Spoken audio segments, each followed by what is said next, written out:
नमस्कार दोस्तों, कारक एवं विभक्तियों में आप सबका हार्दिक स्वागत है। आज जो है हम षष्ठी उपपद विभक्ति का अध्ययन करेंगे, यानी संबंध कारक षष्ठी विभक्ति। इसका जो है चिन्ह का, की, के है। संबंध जो है वह एक रिलेशन को दर्शाता है। इसमें रिलेशन से संबंधित वाक्यों का अध्ययन किया जाता है।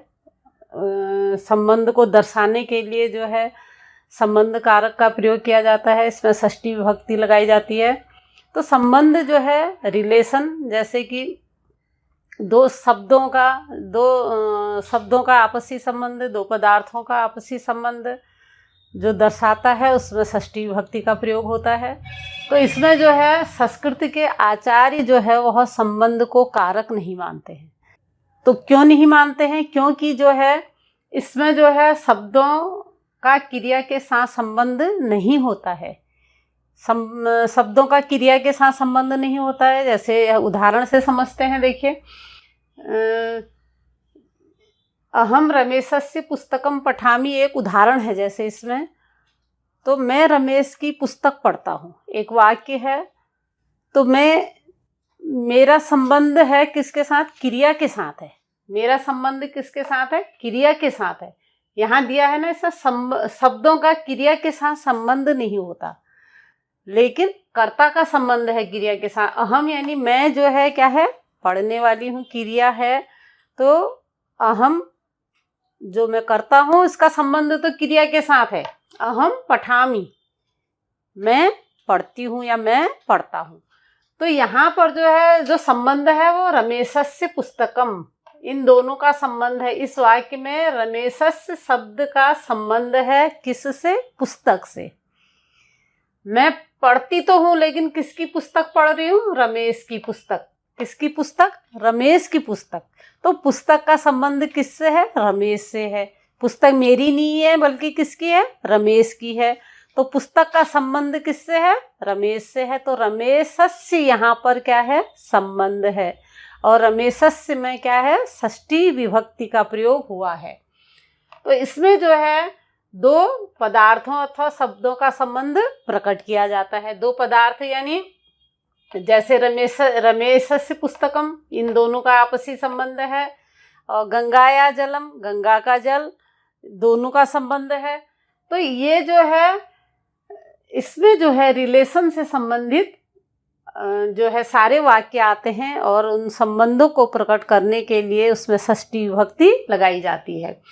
इसी संबंध को प्रकट करने के लिए क्या है? षष्ठी विभक्ति लगाई जाती है। तो ये जो है षष्ठी विभक्ति है। इसका चिन्ह जो है का, की, के है। और इसके जो रूप चलते हैं वह अस्य, अयो, आनाम चलते हैं। हमने पहले भी जो रूप पढ़े हैं, एक एक करके हम कारकों का अध्ययन कर रहे हैं। तो जो है सबसे पहले हमने पढ़ा था कि अह, औ, आ, द्वितीय में अम, औ, आन, तृतीय में एनाभ्याम है, चतुर्थी में आयाभ्याम एभ्यो, पंचमी में आताभ्याम एभ्यो, और आज जो है अस्य, अयो, आनाम। तो अस्य का मतलब क्या है? का, की, के। का रमेशस्य या रमेश की है, रमेश का कुछ भी है। जैसे रामस्य गृहम, राम का, रामस्य राम का, रमेशस्य रमेश का, और सुरेशस्य सुरेश का। तो का किसी का या संबंध बताने के लिए अस्य लगाया जाता है। क्या लगाया जाता है? अस्य। पुस्तकस्य पुस्तक का, गृहस्य घर का। तो अस्य का मतलब का। तो इसमें जो है आज हम जो है इसके उपपद विभक्ति का अध्ययन करेंगे। उपपद विभक्ति जब दो शब्दों के या किसी शब्द विशेष के योग में जब कोई विभक्ति निर्धारित होती है, नियम निर्धारित होता है, तो उसमें उसको उपपद विभक्ति कहते हैं। उन शब्दों के आने से वाक्य में हमेशा वही विभक्ति लगती है। जैसे यहाँ पर हम षष्ठी विभक्ति का अध्ययन कर रहे हैं, तो जो शब्द हम अध्ययन करेंगे, जिन शब्दों का, इन शब्दों के वाक्य में आने से हमेशा षष्ठी विभक्ति का ही प्रयोग किया जाएगा।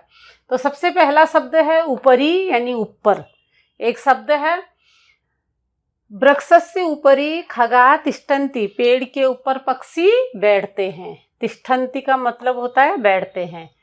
वृक्षस्य यानी पेड़ के ऊपर। अभी बताया था ना, अस्य का मतलब का की के, तो पेड़ के ऊपर, ऊपरी यानी ऊपर, पेड़ के ऊपर खगा यानी पक्षी बैठते हैं, तिष्ठन्ति बैठते हैं। अब यहाँ पर कर्ता का जो है संबंध तो क्रिया से होता है, लेकिन इन दोनों का आपस में संबंध होता है वृक्ष, वृक्षस्य ऊपरी यानी ऊपर किसके, वृक्ष के। तो वृक्ष जो है यहाँ पर संबंध कारक है, तो वृक्ष में षष्ठी विभक्ति का प्रयोग हुआ है। खगा यानी पक्षी, अह औ आह, आ जो है वह बहुवचन का है, तो खग शब्द में खगः खगो खगा, खगा यहाँ बहुत सारे पक्षी हैं। तिष्ठन्ति, तीतः अंति लग गया, तिष्ठन्ति, वृक्ष के ऊपर पक्षी बैठते हैं। तो यहाँ पर संबंध पेड़ पे है, तो पेड़ में जो है षष्ठी विभक्ति है। दूसरा है ग्रामस्य दक्षिणतः वनम अस्ति, गांव के दक्षिण की ओर वन है। तो इसमें जो है ग्रामस्य, दक्षिण ये दिशा है, दिशा को बताने के लिए भी जो है इन शब्दों के आने से भी जिसका संबंध होता है, तो उसमें षष्ठी विभक्ति। तो यहाँ पर कौन सी दिशा का, वन, दक्षिण दिशा में क्या है, ग्रामस्य दक्षिण, किसके दक्षिण में, गांव के दक्षिण में। तो गांव में जो है वह षष्ठी विभक्ति का प्रयोग हुआ है। इसके अलावा और शब्द है अग्रे यानी आगे, पश्चात पीछे, पुरस्ताद सामने की ओर। इन शब्दों के आने से भी वाक्य में षष्ठी विभक्ति का प्रयोग होता है।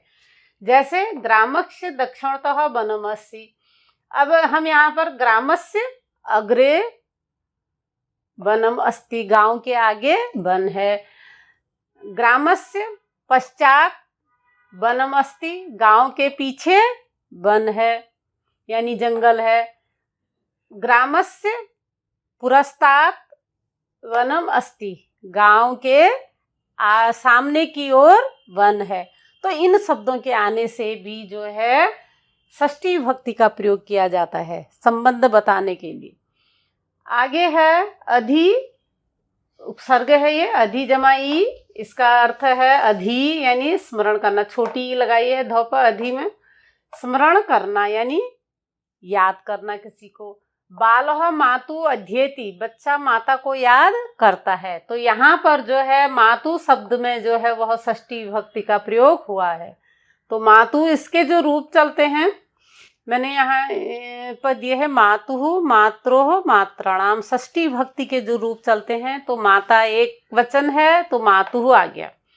स्मरण करना या याद करना, इसका हिंदी अर्थ भी एक ही है, बालः मातु स्मृति। यहाँ पर अध्येति है तो यहाँ पर स्मृति, दोनों का हिंदी एक है, बच्चा माता को याद करता है। तो यहाँ पर मातु शब्द में क्या है, षष्ठी विभक्ति का प्रयोग हुआ है, षष्ठी विभक्ति एक वचन का। दूसरा है दय, एक शब्द है दय, इसका हिंदी अर्थ है दया करना। रामः लक्ष्मणस्य दयते, राम लक्ष्मण पर दया करता है। किस पर दया की जा रही है, लक्ष्मण पर दया की जा रही है। तो लक्ष्मण जो है यहाँ पर क्या है, संबंध कारक है। दया का पात्र कौन है, लक्ष्मण है। तो राम किस पे दया कर रहे हैं, लक्ष्मण पे। तो लक्ष्मण जो है यहाँ पर संबंध कारक है, इसमें षष्ठी विभक्ति का प्रयोग हुआ है, लक्ष्मणस्य। ईश एक शब्द है, इसका हिंदी अर्थ है समर्थ होना। ईश का समर्थ होना। ब्रह्म संसारस्य इष्टे, ब्रह्म संसार का ईश्वर है। किसका ईश्वर है, संसार का। तो संसारस्य में जो है वह षष्ठी विभक्ति का प्रयोग हुआ है। अगला शब्द है प्र जमा भू यानी समर्थ होना। प्र का अर्थ है समर्थ, भू का अर्थ है होना। प्र का अर्थ है समर्थ, भू का अर्थ होना यानी समर्थ होना। अहम आत्मनोः न प्रभवामि, मैं अपने पर काबू नहीं पा रहा। इसका हिंदी अर्थ है मैं अपने पर काबू नहीं पा रहा, यानी आत्मनोः, अहम मैं, आत्मनोः यानी अपने पर काबू नहीं पा रहा। तो आत्मनोः में जो है वह षष्ठी विभक्ति का प्रयोग हुआ है। इसका भी जो है रूप जो है आत्मनोः, आत्मनोः, आत्मानाम करके चलते हैं षष्ठी विभक्ति में। तो षष्ठी विभक्ति एक वचन का है आत्मनोः। इसके अलावा भी जो शब्द है वह है ऊपरी यानी ऊपर, उपरिष्ठात् ऊपर की ओर, अधः यानी नीचे की ओर, अधस्तात् नीचे की ओर, पुरः सामने, आदि शब्दों के साथ भी षष्ठी विभक्ति का प्रयोग होता है।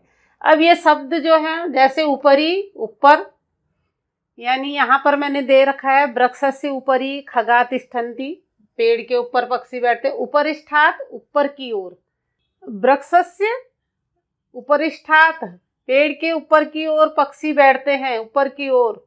अधः, नीचे, अधस्तात् यानी नीचे की ओर। तो वाक्य जहाँ पर इन शब्दों का जो है वाक्य में इन शब्दों के आने से क्या है, हमेशा षष्ठी विभक्ति लगाई जाएगी। जहाँ पर नीचे की ओर यानी अधः यानी नीचे, अधस्तात् नीचे की ओर, पुरः सामने, आदि शब्दों के साथ भी षष्ठी विभक्ति का प्रयोग होता है। तो ये जो है सारे उपपद विभक्ति के शब्द हैं। इन शब्दों का ज्ञान होना बहुत ज़रूरी है। तो ये शब्द जो है आप लोगों के लिए बहुत ही इम्पोर्टेंट है। तो अगला जो है वह इसके जो रूप चलते हैं अस्यायवानाम, तो इनको याद कर लेना। कैसा लगा ये वीडियो, इसको लाइक और शेयर करें और हमारे चैनल को सब्सक्राइब करें। धन्यवाद।